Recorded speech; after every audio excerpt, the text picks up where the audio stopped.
সবকিছু চলমান, এরই মধ্যে ইসরাফিল ফুঁক। এই জন্য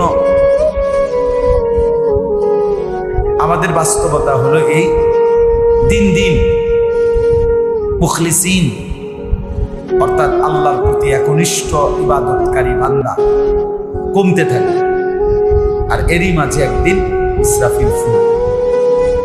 হাদিসের মধ্যে আছে, নবী সাল্লাল্লাহু আলাইহি ওয়াসাল্লাম ইরশাদ করেছেন, ইন্নাল্লাহা লা ইয়াকবিযুল ইলমা, নিশ্চয়ই আল্লাহ তাআলা ইলমকে, কোরআন সুন্নাহর জ্ঞান, ইনতিজাআন ইয়ানতাজিউহু মিনাল ইবাদ, বান্দার অন্তর থেকে ছিনিয়ে নেবেন না, ওয়ালাকিন ইয়াকবিযুল ইলমা বিকবজিল উলামা, বরং আল্লাহ তাআলা ইলম উঠিয়ে নেবেন উলামায়ে কেরামকে উঠিয়ে নেয়ার মাধ্যমে। অর্থাৎ এমন হবে না যে একদিন, আজকে বুধবার 10 লক্ষ আলেম পৃথিবীতে আছে, কালকে বৃহস্পতিবার ওই মানুষগুলো আছে কিন্তু তাদের ভিতরের ইলম এটা নাই, এমন না। বরং আল্লাহর নবী বলেন, ধীরে ধীরে উলামায়ে কেরাম আল্লাহ তাআলা উঠিয়ে নেবেন, আস্তা আলেম, কোরআন সুন্নাহর জ্ঞান, আমলওয়ালা, মুত্তাকি, ওই মানুষটাই ধীরে ধীরে হারিয়ে যাবে, কমে যাবে। আল্লাহ তাআলা উপযুক্ত আলেম আর বানাবেন না, আর এর দ্বারাই ইলম শূন্য হয়ে যায়, ইলম শূন্য হয়ে যায়। আমি যেমন একটা ছোট্ট উদাহরণ দিই, আপনাদের হুজুর উনি বললেন, এখন উনি আজকে 37 বছর এখানে। এই এখনকার যেই প্রজন্ম, এই এখন যারা নতুন জেনারেশনের উঠতি বয়সের আলেম ও হুজুর, আপনি তাদের সাথেও যদি কথা বলেন রীতিমতো অবাক হয়ে যাবেন যে উনি 3 বছরে জায়গা বদলাইছে কয়, বুঝেন নাই? এখনকার অনেক, সবাই না, অনেক রীতিমতো অবাক হয়ে যাবে। আমার আব্বা কুমিল্লা শহরে ঠাকুরপাড়া বড় মসজিদ বলে, ওইখানে আমার আব্বা 43 বছর এক টানা এক মসজিদে ইমাম দিয়েছে। ওই ইমাম অবস্থায় আব্বা ইন্তেকাল হয়েছে, একই মসজিদ, একটাতেই ঢুকছে, জিন্দিগি এখানেই শেষ হয়েছে, আব্বা স্বাভাবিক ইন্তেকাল হয়েছে। কিন্তু এখন এটা খুব কম, খুব শুধু বদলায়, শুধু বদলায়, শুধু মনের জন্য লবণ চায়। অর্থাৎ দিন দিন ইলমের কাহাত, দুর্ভিক্ষ, কোরআন সুন্নাহর জ্ঞানেরও অভাব বাড়ছে। আল্লাহ নবী সাল্লাল্লাহু আলাইহি ওয়াসাল্লাম বলেন, ধীরে ধীরে আল্লাহ তাআলা উলামায়ে কেরাম কমিয়ে ইলম কমায়, ফলে কি হবে?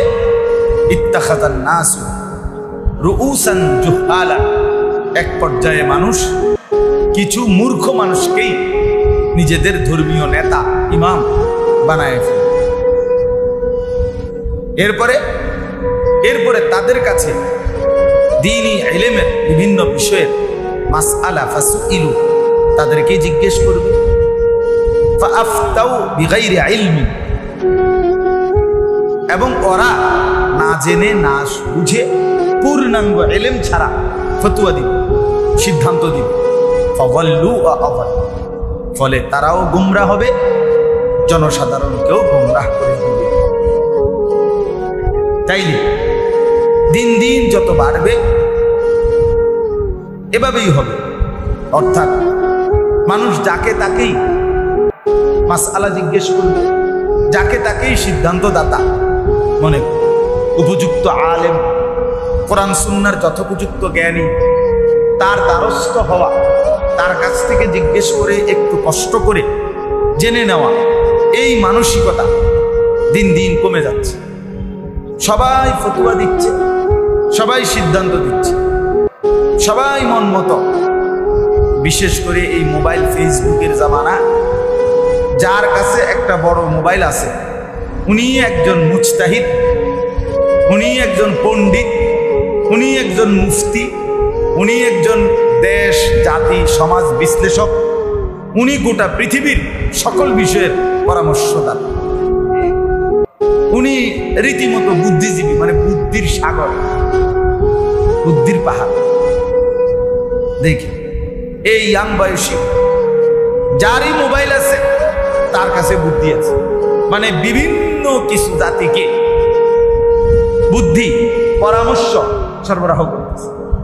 তো নিজের চেহারা, সুরত, নিজের ইমান, আমল, জিন্দিগি, তার কোনো খবরও নাই, হদিস। শুধু মানুষকে বুদ্ধি দিচ্ছে। নিজের যে পরিবর্তন দরকার, নিজের সংশোধন দরকার, এটার প্রতি খুব বেশি গাফলত আমারও আপনার, বেশিরভাগ মানুষ। এই যে ইসলাহি মজলিসের মূল একটা মাকসাদ এইটা। ইসলাহি মজলিস মানে কি? ইসলাহে নফস, ব্যক্তির সংশোধন, আত্মসংশোধন, নিজের পরিবর্তন, নিজেকে সাজিয়ে তোলা, নিজেকে গড়ে তোলা, নিজের জীবন সাজানো। বিশ্বাস করেন এটা হলো ইসলাহি মজলিসের মূল মাকসাদ। এক বসাতে 1 ঘন্টার বয়ান আমাদের কিছু মানুষের অনেক সময় মানসিকতা হলো এই, যেই কোনো হুজুর যদি কোনো কথা বলে, ওয়াজ করে, নসিহত করে, 1 বসাতেই উনি সবকিছু কইতে, ঘর, পরিবার, নিজের দেশ, জাতি, রাষ্ট্র, ইসলাম প্রতিষ্ঠা, সবকিছু কইয়া শেষ করলে। নাইলে বলবে যে এটা বললো না, আরেকজনে বলবে ওইটা বললো না। কিন্তু 1 বসাতে, 1 বৈঠকে, 1 ঘন্টাতে কি পুরা 23 বছর ইসলাম পেশ করা, নবীজির পুরা ইসলামটা 1 ঘন্টাতেই পেশ করা, এটাই তো দায়িত্ব নাকি? এটাই নিয়ম না? এটাই যদি নিয়ম হয়তো তো নবীজি 23 বছর লাগাইলেন কেন? তিনি তো 1 বসায় শেষ করা উচিত ছিল, ঠিক কিনা বলেন না? আমি এই বছর হজে, তো হজ্জের 3 দিন আগে আমারে অন্য একটা কাফেলায়, অন্য এজেন্সির 3 এজেন্সি মিলে হাজিদের জন্য ওনারা ওনাদের হোটেলে বয়ান, হজের প্রশিক্ষণের উপরে, মক্কা শরীফ। আর 2 দিন পরে হজ, প্রশিক্ষণের ব্যবস্থা করছে। তা আমারে দাওয়াত দিয়েছে যে হুজুর আপনি প্র্যাকটিক্যাল হজের কিছু বিষয়াদি, নিয়ম কানুন, এগুলো শিখাবেন, বলবেন। আসরের নামাজের পরে আমি প্রায় 1.5 ঘন্টার উপরে বয়ান করছি। এই হজ্জের যাবতীয় কথাবার্তা, নিয়ম কানুন সব বলছি।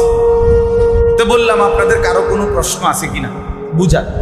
এক ভদ্রলোক দাঁড়াইয়া আমার বলল খুব শুদ্ধ ভাষায় যে হুজুর ইসলাম প্রতিষ্ঠার ব্যাপারে কিছু বললেন এতক্ষণ। আমি রীতিমতো বললাম, চাচা এটা কি বললেন? আপনি বুঝলেনটা কি, শুনলেনটা কি, আপনার মাথারটা কি? এটা হজ্জের প্রশিক্ষণ, 2 দিন পরে হজ। আমরা আছি এখন মক্কার হোটেলে, আমারে আনছে এখানে হজ্জের বিষয়টাকে 5 দিনের যা যা এগুলো বলার জন্য। আমি বুঝি এখানে এই সৌদি আরব মক্কা শরীফ আমরা হোটেলে এনে বৈশা ইসলাম প্রতিষ্ঠার কথা বললাম না কেন? তো এইটা কি, এই যে হজ, এটা অন ইসলামিক কার্যকলাপ নাকি? এটা কি বুঝলেন? মানে এই যে মাথা, মানসিকতা, এক একজন এক একটা মাথার মধ্যে আগে ঢুকাইয়া রাখছে, আর তার খেয়াল হইলো এইটা কয় না, এটা যদি কয় হয় ঠিক, বুঝলেন না? একজনে বলবো এখানে বৈশা ইনসা, আরেকজনে বলবো, শ্রোতারা বলবো আল্লাহ, 2 জনে মিললে কয় ইনশা, ভাগাভাগি ভাগাভাগি করে ইনশাআল্লাহ। ফলে কি দাঁড়াইলো? বক্তা সাহেবেরও ইনশাআল্লাহ হয় নাই, শ্রোতা সাহেবেরও ইনশাআল্লাহ হয় না। কারণ উনি তো কইছে ইনশা, খবরটা কইছে কি আল্লাহ, তো ইনশাআল্লাহ কই হইল না? ওনার ইনশাআল্লাহ পুরা কইল না, শ্রোতা ইনশাআল্লাহ কি উনি কইল ইনশা, তারা কইল কি? তো এটা ইনশাআল্লাহ হইছে, আমার ইনশাআল্লাহ পুরা হইছে, আপনাদের ইনশাআল্লাহ পুরা হইছে। এই ফলে অর্ধেককে ইনশাআল্লাহ হওয়ার কারণে কারো কপালে আর আনন্দ।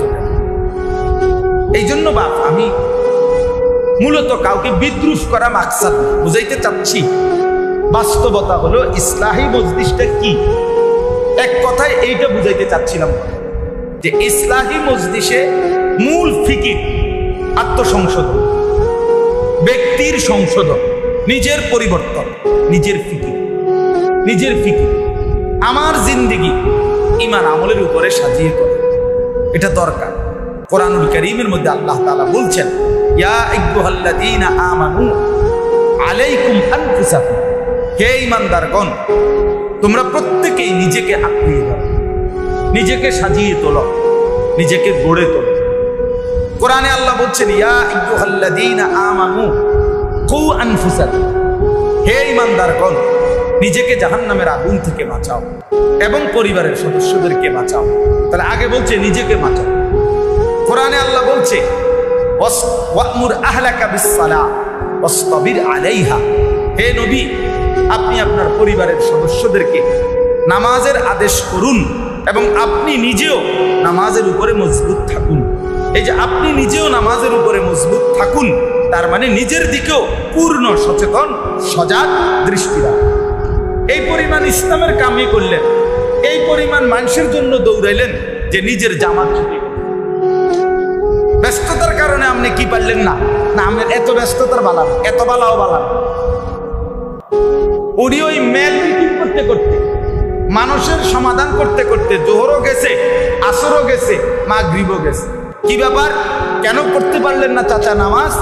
যে মানব সেবার কারণে, জনদরদি।